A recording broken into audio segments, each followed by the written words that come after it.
You're in the place where mysteries and the missing meet, where conspiracies lurk around every corner. Welcome to the Deep, Dark Truth. Welcome back to the Deep, Dark Truth. I'm Mo. I'm Chip. And I'm Mikey. And today we're going to be talking about proven conspiracies. Not hugely surprising, but almost all of these proven conspiracies were programs launched during the Cold War between 1947 and 1991. In fact, we had so many proven conspiracies that this episode specifically is going to be just CIA because there was no way we were going to fit all of them into this episode. Do you guys know of any proven conspiracies? I mean, I glanced through this Word doc. Right on. Yeah, nothing's coming to mind right now.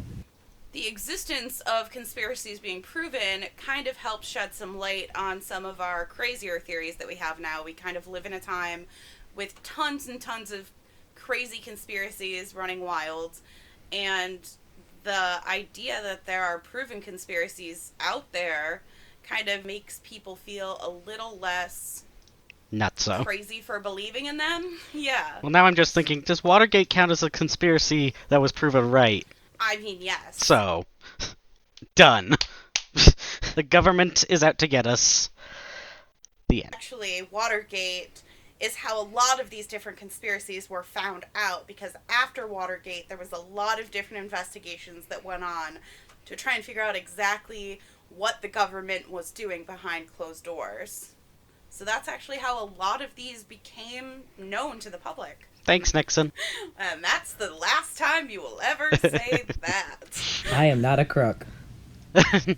Well, on that lovely note, before this completely dissolves into chaos once again, we're going to jump into our first proven conspiracy, which is MK Ultra.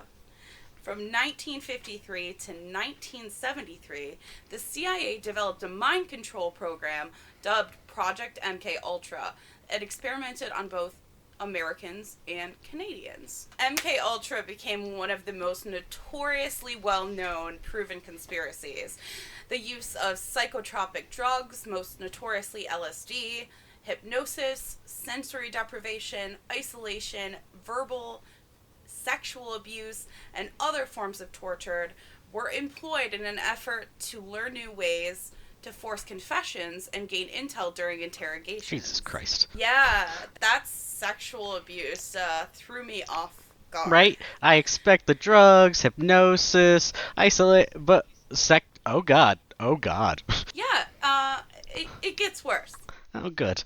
In 2008, further documents were declassified, which led to the discovery that during this time they also experimented on dogs by putting implants in their brain that would allow them to effectively zap the reward center when they exhibited a desired behavior, such as traveling in a certain direction. In 1973, following the Watergate scandal, the current CIA director at the time, Richard Helms, had all documents in relation to the project destroyed in a fit of paranoia. And he was right to be paranoid.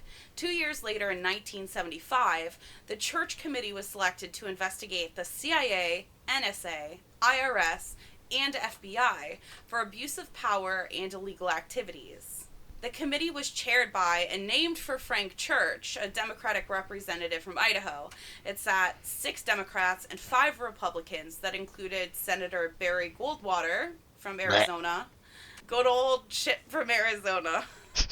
We have our best sheriff ever. Thank you very much. And Philip Hart from Michigan. In Detroit, there is a giant center named after him called Hart Plaza. Hart Plaza is the only real thing that I know about him, but that's his legacy, is TechFest and Motor City Pride. I just decided. It's not a bad legacy, I know. No, I'm here for it. As a result of the destroyed evidence, the investigation had to rely on small amounts of documents and witness testimony. The same committee would also investigate a range of wild subjects, such as the alleged assassination plots involving foreign leaders. Okay. Classic. 2 years later, in 1977, a Freedom of Information Act request uncovered 20,000 documents related to the project that had been previously misfiled and caused a Senate committee. Misfiled. Yeah, they were definitely just misfiled. Mhm. Ooh, we misplaced this evidence. Weird. I think they might have actually misplaced it, or somebody wanted them to get caught because they burned all of the other information because he was worried that they were going to come after them. So I think he was really bad at covering up crime.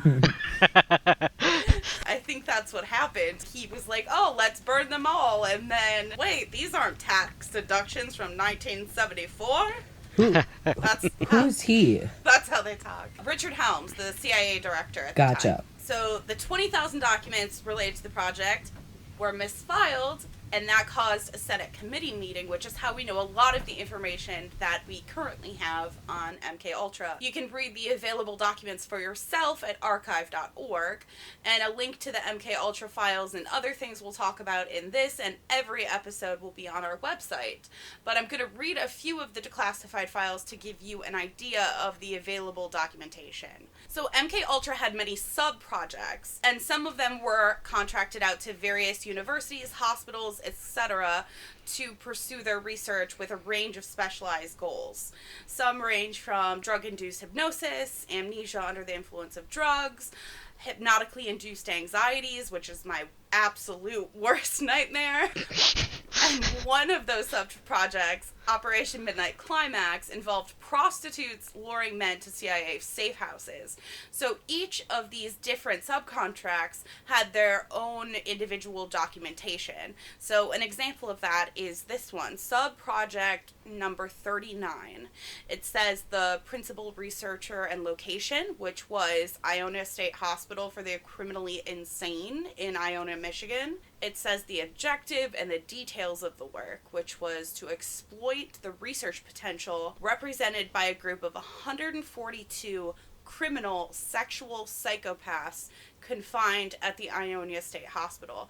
I tried to do a little bit of research about, at this period of time, what classified as a criminal sexual psychopath. I have bad feeling about what it's gonna be. Yeah.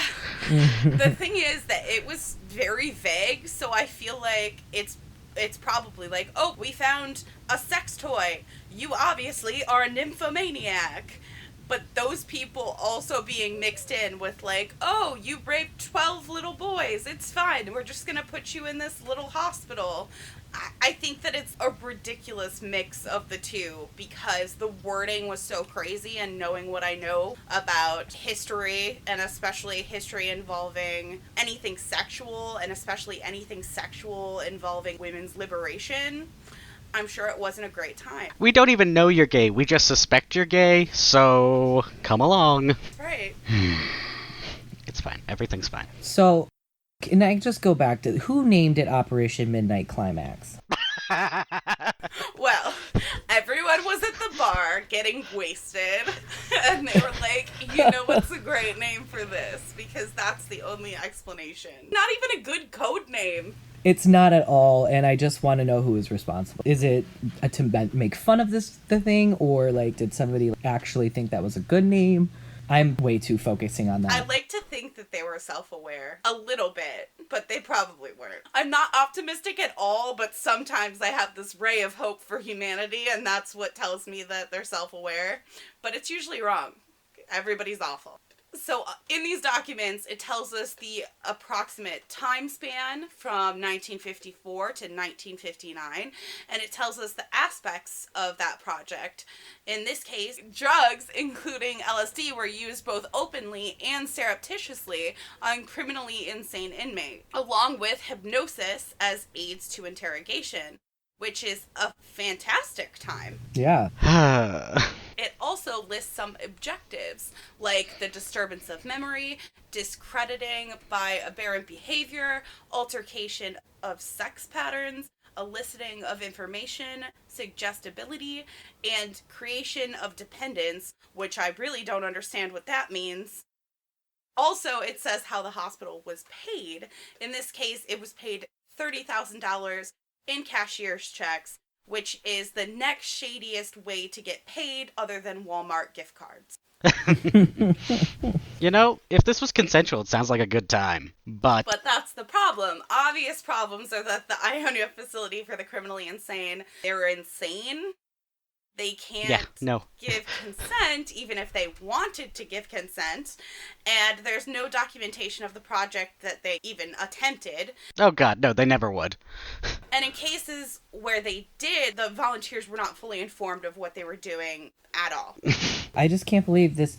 I had no idea that this happened in Michigan. I'm still trying to wrap my brain around that. I mean, it happened everywhere. They subcontracted out so many things that they had these small independent hospitals and organizations basically doing the work of the government, and they were paying them. They also had shell corporations as the way that they were paying for it, which you know is just as shady. So those cashier's checks were most likely from a shell corporation, which I'll talk about in a minute, because they use them frequently in the CIA, at least during this period of time. Allegedly. Even though these are declassified, I'm just going to keep saying allegedly until no one comes to my house. You sexual deviant. Can you imagine the hellish landscape everyone would be locked up in today's sexually liberated culture? Mm-mm. No, thank you. Hard pass. Because of these consent issues and like a million other issues, many families sued or attempted to sue the U.S. government as a result of the experiments.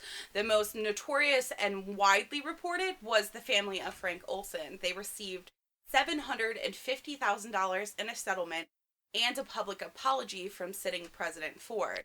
Frank Olson had been unwittingly given LSD, and he committed suicide jumping out of a 13th-story window just 10 days later, while his CIA handler, a doctor, allegedly was sleeping. Jesus Christ. What? It gets wild. This is nothing. This is just the first sentence. Just wait. You are ruining my faith in humanity every single paragraph.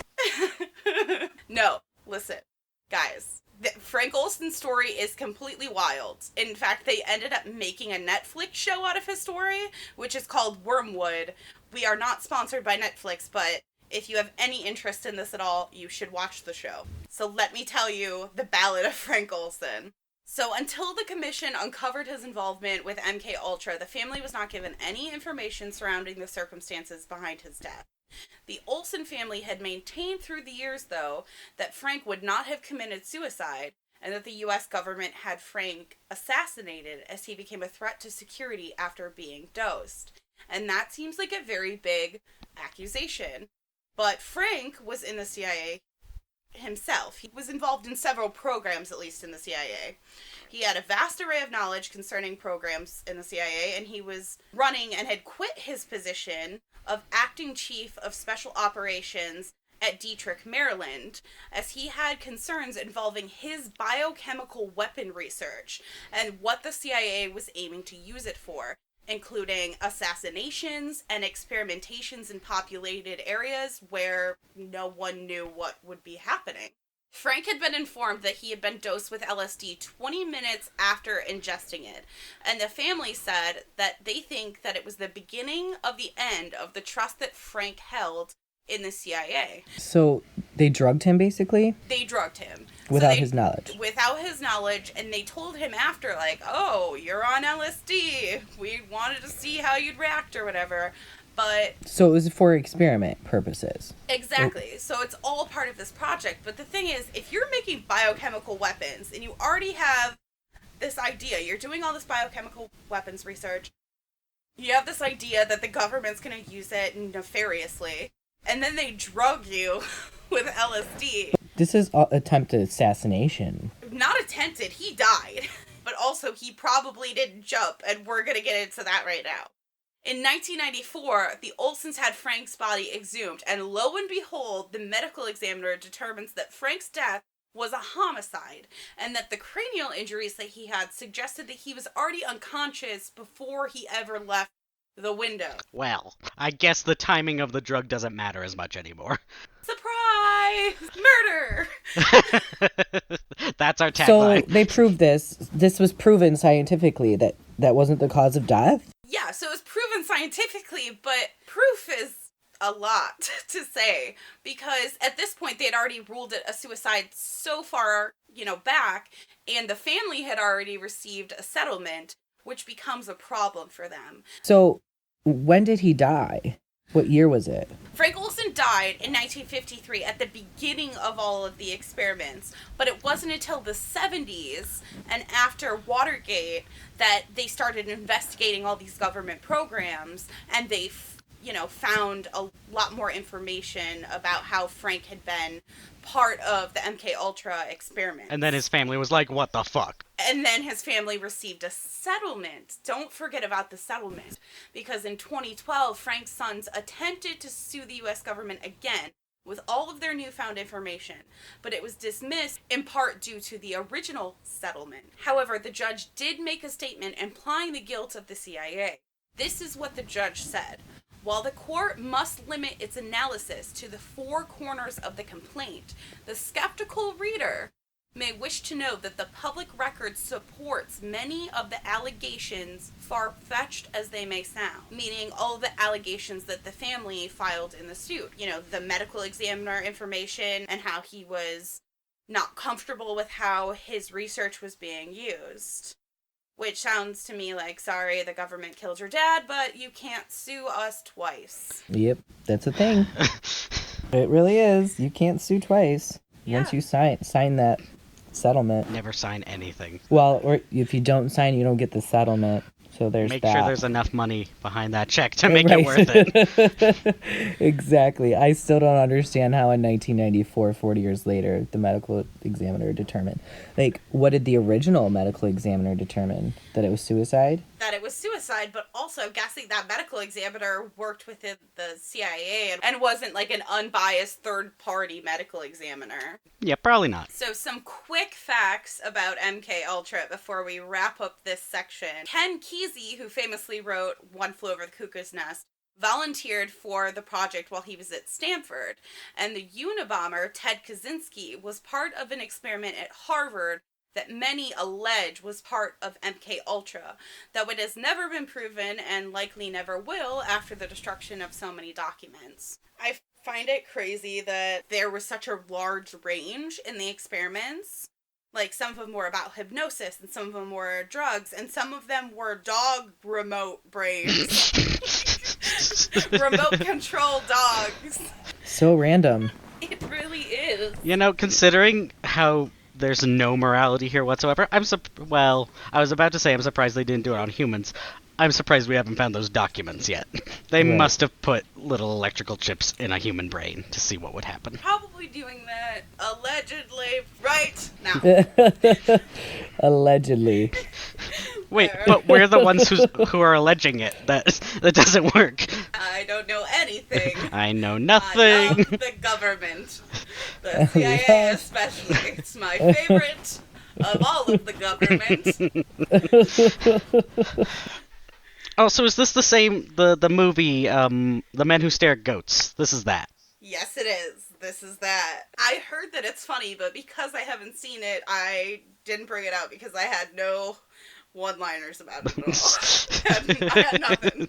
Tank's I've never empty. seen it either. It's been too long. I have nothing clever. So the next proven conspiracy we're going to be talking about is the CIA family jewels. The CIA family jewels is a grouping of reports that was put together in the aftermath of Watergate. Thanks, Nixon. So it was put together by CIA Director William Colby. During this period of time, there was one director after another. It felt like they just kept coming. Every time I was reading, it was a new name. Then CIA Director William Colby, under intense pressure, makes what would become known as the CIA family jewels. And it was an effort to amass anything scandalous or illegal that the CIA had ever done ahead of anything that may come out during the Church Committee, which was in the Senate, and the Pike Committee in the House. Which to me sounds like a horrible idea, because it's let's just put all of our wrongdoings in this pile and hope no one comes and looks for this pile of things. Yeah, it's kind of crazy. Why would you do that? I'm not sure how he was as a CIA director. Maybe not the smartest decision. It was to put a PR spin on it. I have very low standards. Is that why they called it the family jewels? Because it's like coveting like your riches, basically? I don't know. Don't ask me questions that I don't have the answer to. I mean, that's what I would assume, right? Make the connection, family jewels is something you pass down If it to very wasn't, select people. I was thinking of a euphemism for testicles, so.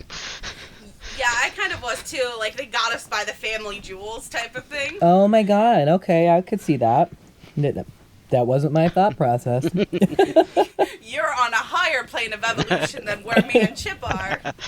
It's weird because it's usually the opposite. This was the one time you looked back. So the CIA Family Jewels was declassified in 2007, and the version on archive.org is 703 pages. So have a great time with that.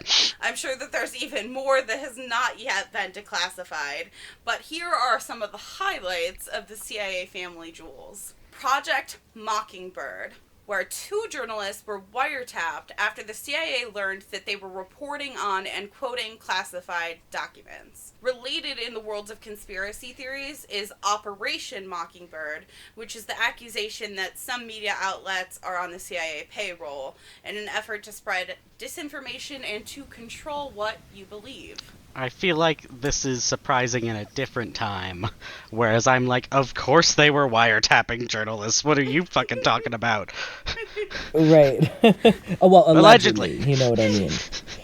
Allegedly. I keep saying allegedly, but these are declassified documents, guys. These are all facts. Allegedly.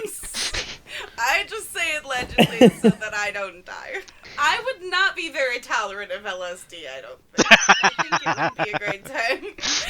Also, in regards to anti-war effort, the CIA kept files on nearly 10,000 Americans, Projects Resistance and Merrimack, and their parent program, Operation Chaos, were all domestic espionage operations under Presidents Johnson and Nixon. Thanks, Nixon. The head of the CIA was, you guessed it, our old friend Richard Helms from Project MK Ultra. No. Helms held various positions with the CIA from 1962 to 1970. I'm gonna look through this at some point and see if anyone, specifically my parents, are on this list. Anyone I know, because they were hippies at the right time. Well, that's terrifying. Them damn hippies. There was also detailed information about assassination attempts. Fidel Castro, Patrice Lumumba from Congo, President Rafael Trujillo, I can't say that word, of the Dominican Republic, and Rene Schneider, Commander-in-Chief of the Chilean Army. All of the attempts outlined in the document were unsuccessful, which makes you wonder what documents might have stayed classified. Even if you couldn't know all the ones that succeeded, I want the ratio of succeeded to unsucceeded failed. Because, if we know about all the Fidel Castro failures, how many successes were there? Not only that, but Fidel Castro, when these things were declassified, he learned about it, helped fuel his political agenda, because of course it did. I've been telling you this whole time, guys. Exactly. So there's also a plethora of other shady business. So here's just a few of those things. Everything from surveillance to experimentation. The surveillance of reporters, like Michael Gettler from the Washington Post and Les Whiten, also from the Washington Post, muckraker Jack Anderson, Britt Hume, and former CIA officer Victor Marchetti, who was critical of the agency, and he wrote a book about it called The CIA and the Cult of Intelligence. They wiretapped many other reporters, opened mail that was outgoing and incoming from China, and they broke into former CIA members' homes and conducted polygraph experiments, and I'm sure even more than that. Is this Victor Marchetti, is he alive still? I'm not sure. Let's look that up. How do you write a book called The CIA and the Cult of Intelligence and live? And live. You know what I mean? How did they let that get published in the first place? He probably has a dead man switch. Seriously. Oh, well, if I mysteriously end up dead. Oh, he died in 2018. So if he mysteriously ends up dead, I'm sure that someone in his family knew some shit. Like something that he's like, this one thing that you are never going to declassify. If something happens to me, you dunzos. Or they let this go through because they're like, look, it's a puppet, it's distraction. These are our lesser crimes. You read all about these, oh, you're so horrified. But we keep back the good shit. Yeah. When was his book released? Victor Marchetti's book was released in 1974. Oh. And his title was Former Special Assistant to the Deputy Director of the CIA. So he was high up. That's not enough. Yeah, high up enough to know some stuff that maybe doesn't make him dead. I mean, isn't that ballsy? Oh, completely ballsy. But also, what do you do when you retire from being a CIA deputy director or whatever the hell he was? Like, there's nothing to do. Well, and your whole outlook on life has to be jaded. Everyone's garbage. I'm going to write a book about it. I'm gonna end up with an ice pick in the back of my head anyway. Actually had a co-author on this book named John D. Marks, who was a former officer of the U.S. Department of State. So between the two of them, they were just... I'd be really interested to know what this book says, but also, allegedly, I don't want to parrot. Okay, but I just checked, and, how are we pronouncing it? Marchetti suffered from dementia in his last years, and I can't help but suspect that wasn't of entirely natural causes. Allegedly. Allegedly. Well, I mean, even if it wasn't, he didn't die until 2018, so... Right. Good for him. Yeah. And I was going to say that early about the Olsen family. Good for them for getting any money. Yeah. The sons were kids, so the mom family then in the 70s got the $750,000. By 2012, you know, it was done. It was gone. Those kids never saw anything. Sorry to depress you. Let's move on to more depressing. My one victory was that someone got money. So next up is Operation Northwoods. Operation Northwoods is a documented false flag operation that was proposed in 1962 by the DoD Joint Chiefs of Staff. It was declassified in 1997, and this is the foundation for the 9/11 conspiracy theory. The report starts by frequently using terms like mock to describe people and situations, as well as things like friendly Cubans. And I'm going to read directly from the classified documents because it is too crazy to try and summarize. Since it would seem desirable to use legitimate provocation as the basis for U.S. military intervention in Cuba, a cover and deception plan to include requisite preliminary actions, such as has been developed in response to Task 33C, could be executed as an initial effort to provoke Cuban reactions. Harassment plus deceptive actions to convince the Cubans of imminent invasion would be emphasized. Our military posture throughout execution of the plan would allow a rapid change from exercise to intervention if Cuban response justifies. A series of well-coordinated incidents will be planned to take place in and around Guantanamo to give genuine appearance of being done by hostile Cuban forces. It's allegedly. I know. Wait, no, this is a declassified document. Wait, we're not even... This is sentences. Incidents to establish a credible attack, not in chronological order. Thank you for clarifying, CIA. This is not the order of events. They're so thorough with their scheming. So in no chronological order. Start rumors, many use clandestine radio. Land friendly Cubans in uniform over the fence, in quotation marks, to stage an attack on base. Friendly Cubans is said so many times in this document that it's convinced me a good portion of the plan involved them flying down to Miami, luring a bus full of Cuban immigrants with promises of free margaritas and Cubanos, and after everyone was wasted, proposing all of these plans. It's ridiculous. It very much could happen that way. I could see it. Capture Cuban, again, friendly saboteurs inside the base. Start riots near the base main gate. Friendly Cubans. Like, listen. listen, we're friends, right? We need you to jump this fence with this Nerf gun, and I need you to pretend to attack us. But it's a game. Don't worry. We will reward you with citizenship and play Scrabble afterward. I got you, bro. 5. Blow up ammunition inside the base. Start fires. We didn't start the fire. Burn aircraft on airbase. Now I can hear that song in my head. It's playing. Lob mortar shells from outside the base onto base. Some damage to installations. Thank you for specifying. Again, some. Capture assault teams from the sea or vicinity of Guantanamo Bay. Capture militia group which storms the base. Sabotage ship in harbor. Large fires. Napalm. Yike. Wait, is that how you... I think that's the same thing, but that's not the word napalm, but... Okay, we need to Google. Is a white volatile solid polycyclic hydrocarbon with a strong mothball odor. Is obtained from either coal tar or petroleum distillation. Is primarily used to manufacture phthalic anhydride, but is also used in moth repellents. Naphthalene. Moth repellent bomby bomb. That's what we're calling it. The end. Stay safe, Mothman. Okay. Sink ship near harbor entrance. Conduct funerals for mock victims. Maybe lieu of 10. Jesus Christ. We're so specific. What is the maybe lieu of 10? Yep. There's 10 victims. United States would respond by executing offensive operations to secure water and power supplies, destroying artillery and mortar emplacements which threatened the base. Commence large-scale United States military operations. A Remember the Maine incident could be arranged in several forms.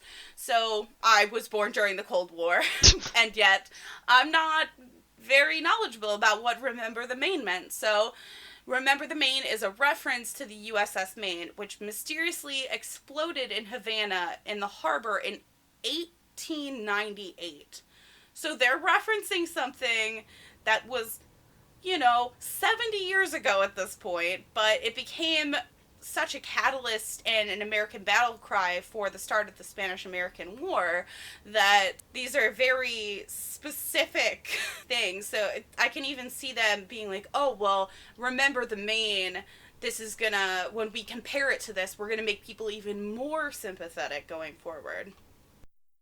Yeah, but it sounds exactly like the government. Let's honor this thing or whatever happened 70 years ago. But would that have meant anything to people in the 70s when this 50s, whatever this particular document was written? Because, it means nothing to us modern. So, I have questions, but also it was a generation removed. If this is proposed in, let's say, 1970, and the Remember the Maine incident was in 1890, I guess maybe they would have heard about it from their grandparents the way that we've heard about Vietnam from our grandparents, so it would be a little more relevant. That's fair, yeah. I just love commence large-scale United States military operations. Everything else is broken out into these little details, and this is just do it. Yeah, it's a lot. I'm not going to read every single thing, but I'm going to try and at least kind of power through some of them. So, Cuban-based Castro-supported filibuster could be simulated against a neighboring Korean nation in the vein of the 14th of June invasion of the Dominican Republic. Use of MiG-type aircraft by U.S. pilots could provide additional provocation. Harassment of civil air attacks. Is it possible to create an incident which will demonstrate convincingly that a Cuban aircraft has attacked and shot down a chartered civil airliner en route from the United States to Jamaica, Guatemala, Panama, or Venezuela? The destination would be chosen only to cause the flight plan route to cross Cuba. The passengers should be a group of college students off on a holiday, or any grouping of persons with a common interest to support chartering a scheduled flight. Oh boy. So this is kind of where the foundation for the 9/11 conspiracies really take hold, because they're talking about fake terrorist attacks and fake hijackings that involve civil aircrafts. The language gets so strange where it's like, oh, these are friendly Cubans. This is all just for show. And then eventually it becomes, they could die or not. I don't care. Yeah. I don't even have a clever quip about this. An aircraft at a certain base that is very hard to read the font of would be painted and numbered as an exact duplicate for a civil registered aircraft belonging to a CIA proprietary organization in the Miami area. At a designated time, the duplicate would be substituted for the actual civil aircraft and would be loaded with the selected passengers, all boarded under carefully prepared aliases. The actual registered aircraft would be converted to a drone. The takeoff times of the drone's aircraft and the actual aircraft would be scheduled to allow a rendezvous south of Florida. From the rendezvous point, the passenger-carrying aircraft will descend to a minimum altitude and go directly to an auxiliary field, England Air Force Base. While near the Cuban island, this pilot would broadcast that he had been jumped by MiGs and was going down. No other calls would be made. The pilot would then fly directly west at extremely low altitude and land at the secure base. The aircraft would be met by proper people, quickly stored and given a new tail number. The pilot who had performed the mission under an alias would resume his proper identity and return to his normal place of business. It's like, we're just gonna have all these college kids come on with these aliases and then they're never gonna say anything about it. It's fine. The question of, like, whether the students on the hijacked plane are, like, mock college students or they're real ones, and at one point later they say they're going to land the plane and they're going to let the people off and then it's going to be a drone, but people on the plane would say that was definitely not my plane that went down. They made us get off. I was on that plane. Yeah, I mean, why would you pick college students? That's my Well, question. I was thinking that they were just playing the part of college students, and these are agents of not like actual CIA agents, but they're like, hired to be actors. Like, I'm a college student doing this thing. Da, da, da, da, da. It just takes one really good reporter to find out that none of the people on the plane were ever real people. At this point, I'm so happy that it's not just let's get some real college students and kill them. Just we have a decoy plane instead of just shooting down a real one. I don't know. They seem very cavalier, like, what happens, happens. Like, it kind of seems like this is the official report, but also wink, wink, nudge, nudge, do whatever you want. But the pilot gets to return to his normal place of business. Yeah, but it's just all of a sudden it's like and then the pilot returns to his normal life. Like, it seems like such a red herring. Like, no, he's definitely not going to. Like, but also, if they're writing in that sort of language, why would they be writing up above, let's burn aircrafts on airbase, parentheses, sabotage. Parentheses, friendly Cubans. Conduct funerals for mock victims. Maybe in lieu of 10. Make sure everybody's cremated. Don't worry, it's just deer bones. Like, it's too... The whole thing is too shady. What? So, what was the goal of doing this? Like, what did they want to accomplish by doing So they wanted to this? basically incite war with Cuba, but make it Cuba's fault. Gotcha. Like, spin it that way. Because they wanted to go to war. They wanted to, at the very least, have Cuba feel the pressure. I'm just bored, and I feel like, getting some oil from the Middle East.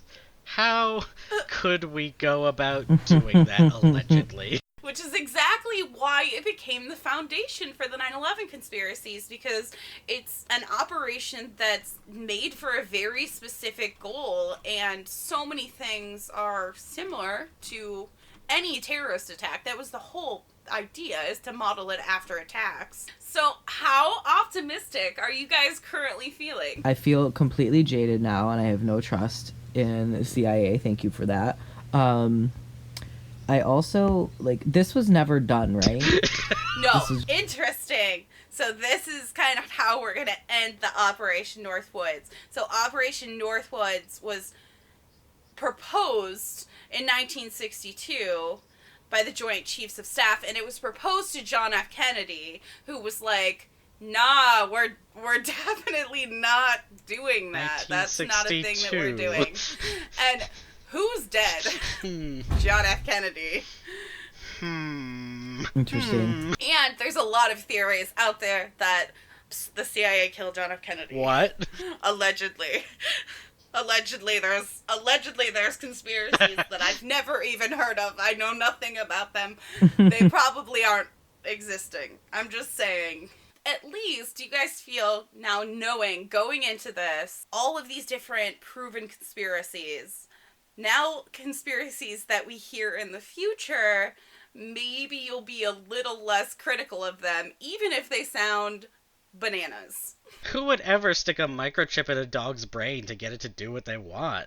That's silly. That's what I would have said, though. I would have been like, that seems like a dumb use of government spending, but alas. Is it that dumb, though? I mean, if you could control animals. Yeah, but they can't talk. It's not like they can tell you what people were saying, and they didn't have recorders like that at the time.